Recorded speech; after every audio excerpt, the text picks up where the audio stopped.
Hello everyone, आप सभी का स्वागत है हमारे चैनल विदेशी इंडियन में, जो दिल से है इंडियन। तो आज का हमारा टॉपिक है जिस बारे में हम बात करने वाले हैं वो ये है कि जर्मनी आने से पहले कुछ मंथ्स या कुछ दिनों पहले आपको क्या प्रिपरेशन करनी चाहिए जिससे कि आपका यहाँ पे आना और यहाँ पे रहना स्मूथ हो। तो हम उन टॉपिक्स के बारे में बात करें, तो चलिए शुरू करते हैं।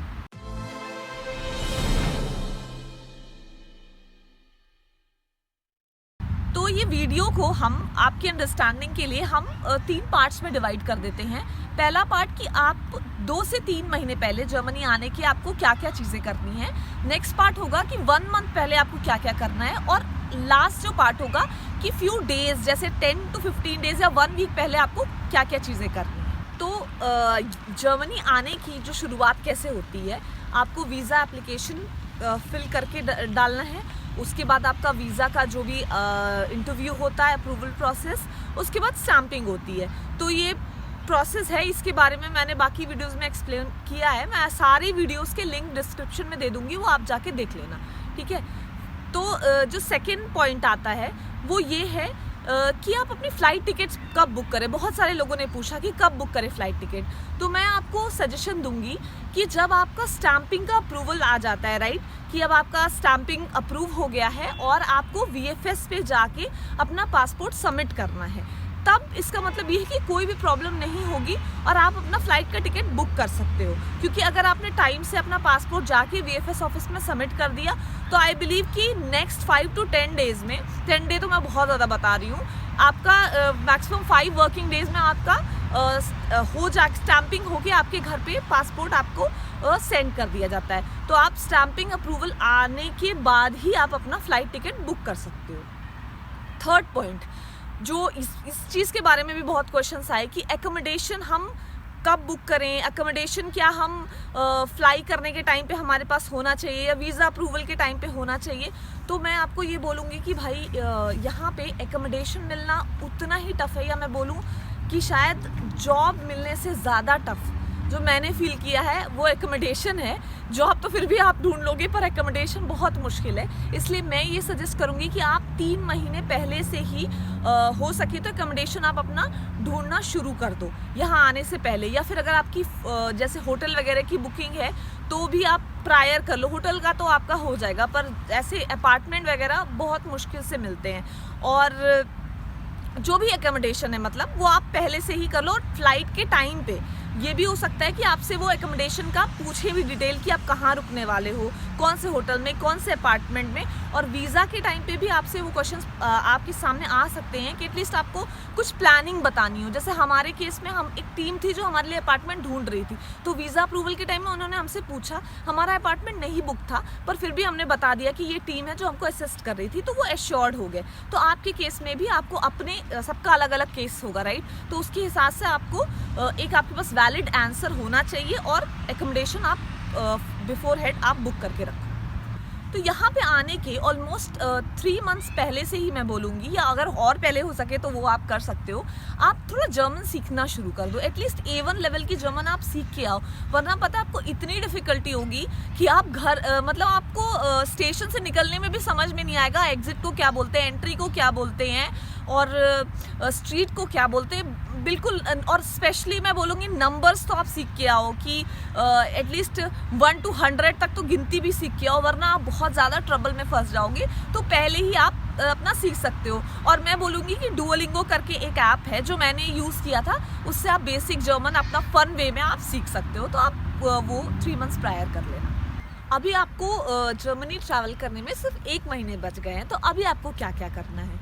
तो ऐसे लोगों के केस में जो फैमिली के साथ ट्रैवल कर रहे हैं और अपने साथ कुछ सामान भी लेके जा रहे हैं, उनको मैं बोलूँगी कि वो 1 महीने पहले ही जो शिपिंग कंपनीज़ होती हैं, बहुत सारी शिपिंग कंपनीज़ होती हैं, उनसे आप अपना कोटेशन ले लो। उनको आप पहले बता दो कि हम ये सामान लेके जा रहे हैं और उसका कितना कॉस्ट होगा। और ट्रैवल के उस कॉस्ट में आप ये भी पूछ लो कि कितना मतलब कितना अलाउंस आपको मिल रहा है, कितना आप सामान अपना ट्रांसफ़र कर सकते हो, कितने वेट का, और सी से जा रहा है, फ्लाइट से जा क्या जा रहा है, कौन कौन सा सामान ले जा सकते हो, लिक्विड ले जा सकते हो नहीं, ये सारी चीज़ें पहले 1 महीने पहले ही पता कर लो और कोटेशन उनसे ले लो, और वो आपको आपके घर आते हैं यूजुअली और सामान इंस्पेक्ट करके जाते हैं, तो ये 1 महीने पहले हो जाएगा, तो ये अच्छा होगा आपके लिए। दूसरी चीज़ जो है आपको करनी है, और ये अभी और भी ज़्यादा इंपॉर्टेंट हो गया है, पहले तो कई लोग नहीं भी करते थे तो चलेगा, पर अब गवर्नमेंट का रूल बहुत स्ट्रिक्ट हो गया है। आपको जर्मनी आने से पहले अबाउट 1 मंथ पहले ही आपको एनआरई और एनआरओ अकाउंट खुलवाना है। अब आपके दिमाग में क्वेश्चन आएगा एनआरई और एनआरओ अकाउंट क्या है, तो मैं बोलूँ आपको जानने की ज़्यादा ज़रूरत नहीं है, मैं बता देती हूँ सिंपल वर्ड में। एनआरई अकाउंट वो है जिसमें आपकी फॉरेन करेंसी जाएगी, फॉरेन आपका इनकम जाएगा, और एनआरओ अकाउंट वो है जिसमें आपका इंडिया से इनकम आएगा, जैसे आपका घर रेंट पे है या कोई और आपका इनकम सोर्स है इंडिया में, वहाँ से इनकम आएगा। पर आपको ज़्यादा जानने की ज़रूरत नहीं है, आपका जो भी बैंक हो आप उसमें जाके बता दो कि आपको एनआरई एनआरओ अकाउंट खोलना है, वहाँ से आपको एक रिलेशनशिप मैनेजर आपको असाइन होगा, वो आपको सारी डिटेल्स सारे प्रोसेस बता देगा, और जो भी उसका प्रोसेस डॉक्यूमेंट वगैरह वो कर देगा। तो 1 मंथ पहले आप कर लो, क्योंकि उसमें भी फॉर्मेलिटीज़ होती हैं, और अभी करके आओ, बिकॉज अभी रूल्स थोड़े स्ट्रिक्ट हो गए हैं। तो एक और चीज़ इम्पॉर्टेंट है जो आपको 1 मंथ पहले करनी है, और वीज़ा के टाइम पे भी आपको दिखाना पड़ेगा, वरना वीज़ा ही अप्रूव नहीं होगा, वो है हेल्थ एंड ट्रैवल इंश्योरेंस। तो हेल्थ एंड ट्रैवल इंश्योरेंस, अगर आप वर्किंग हो, मतलब आप वहाँ पे वर्क करने जा रहे हो नेशनल डी वीज़ा पे, तो आप 1 मंथ का लेके जाओ, और अगर आपका जो भी स्पाउस या डिपेंडेंट पे जा रहे हैं उनका 6 मंथ्स का आपको शो करना पड़ता है। बिकॉज मेरे केस में क्या हुआ था कि मैं डिपेंडेंट वीज़ा पे जा रही थी, तो मैंने अपना 1 ही मंथ का लिया था, तो वापस से मुझे VFS पे आया कि आप अपना 6 मंथ्स का वीज़ा का मतलब डिटेल्स भेजिए, तो 6 मंथ्स का आप अपना हेल्थ इंश्योरेंस का अप्रूवल वगैरह का डिटेल भेजिए, तो वहाँ पे जाके मुझे फिर से हेल्थ इंश्योरेंस एक्सटेंड करना पड़ा और जाके सबमिट करना पड़ा। तो डिपेंडेंट वाले 6 मंथ्स का करवाएं और वर्क वीज़ा वाले 1 मंथ का करवाएं, और बहुत सारी कंपनीज़ हैं, रिलायंस, मैक्स, बूपा वगैरह, तो आप अपने हिसाब से कॉस्ट वगैरह देके आप अपना हेल्थ और ट्रैवल का करवा लो। तो अभी तो ट्रैवल डेट बहुत पास आ गया है, सिर्फ 10-15 दिन बच गए हैं, तो जल्दी जल्दी तैयारियां शुरू करो।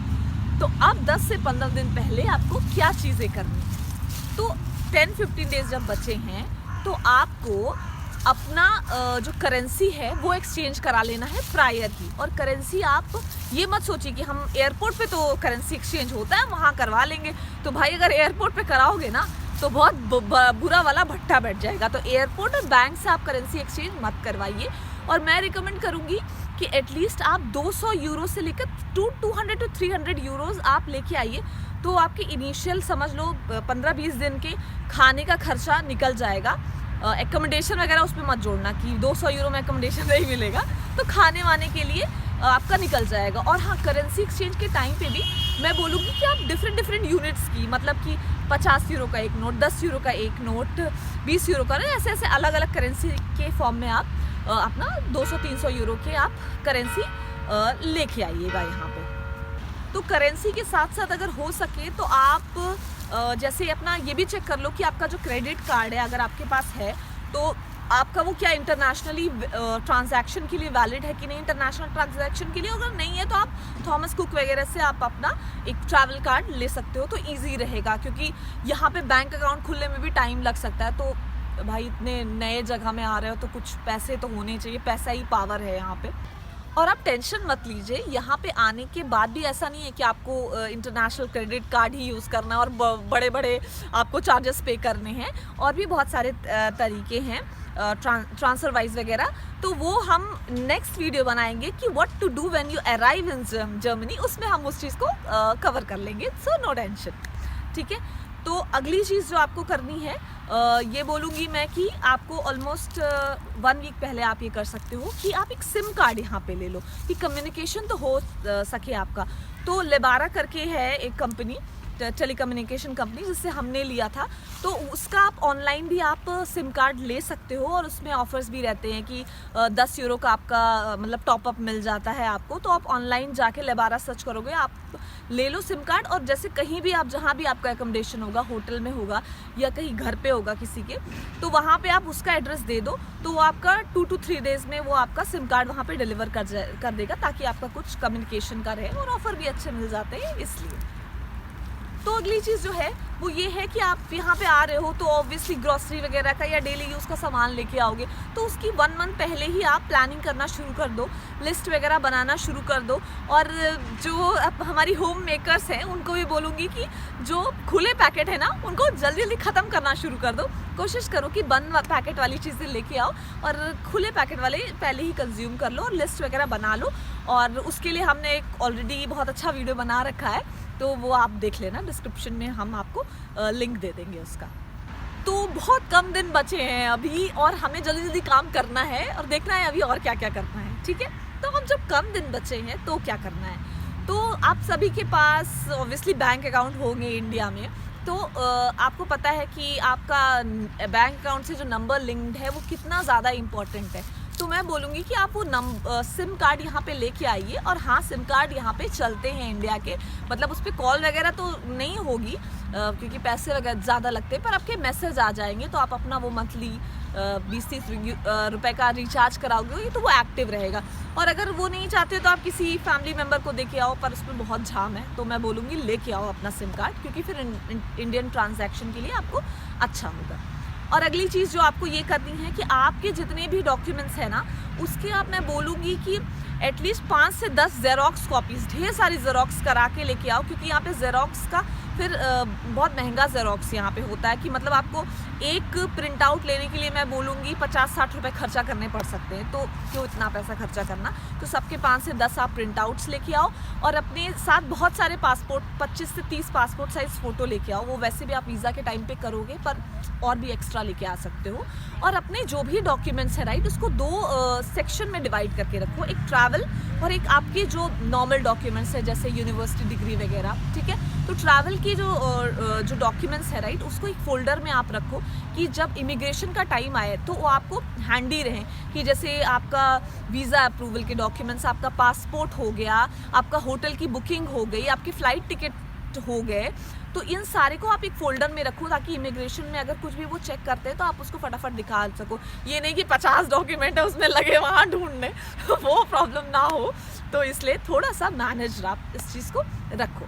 और अब आखिरी चीज़ जो आती है, हमें इंडिया को गुड बाय करना है, तो उससे पहले इंडिया के जितने भी बिल हैं सारे पे करके आओ, अपना इंटरनेट कनेक्शन कट करके आओ और जो भी बिल वगैरह है सारे पे वे करके आओ और अपने दोस्तों को बाय बाय करके आओ। हाँ, जाने से पहले 1-2 क्वेश्चंस का मैं और रिप्लाई करना चाहती हूँ। जो लोगों ने पूछा था कि आपको अकोमोडेशन कब बुक करना है, कि ट्रैवल के टाइम पे बुक करना है या वीज़ा के टाइम पे बुक करना है। तो ट्रैवल के टाइम पे तो आपका अकोमोडेशन 100% बुकड होना चाहिए। वीज़ा के टाइम पे जैसे हमारा केस है कि हाँ, उनको पता है कि हमारे पास जॉब है, तो आप बता सकते हो कि हमारी एक टीम है हमको हेल्प कर रही है, वरना आपको कुछ तो प्रूफ देना पड़ेगा। डिपेंडेंट अगर हो तो भी आपको प्रूफ देना पड़ेगा कि अगर आपके हस्बैंड वहाँ पे हैं, वाइफ वहाँ पे है, तो आपको बताना पड़ेगा कि हाँ अकोमोडेशन है। दूसरा क्वेश्चन ये था कि एप्लीकेशन फॉर्म जॉब का ऑनलाइन भरो या ऑफलाइन भरो। तो भाई अभी बहुत एडवांस ज़माना आ गया है, अब ऑफलाइन मैंने तो नहीं देखा है, आपने देखा होगा तो बताना मुझे। ऑफलाइन ही आपको भरना है, ऑनलाइन ही भरना है, सॉरी।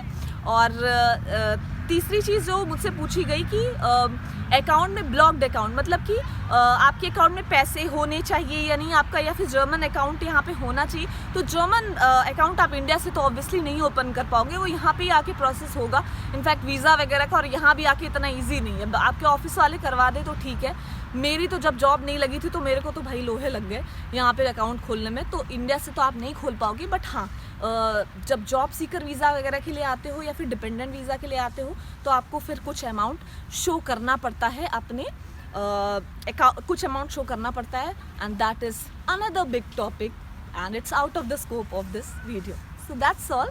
होप कि आपको हमारा वीडियो अच्छा लगा, और अगर ये वीडियो अच्छा लगा तो प्लीज़ हमारे वीडियो को लाइक कीजिए, शेयर कीजिए और सब्सक्राइब कीजिए। And I will see you soon again. Bye bye.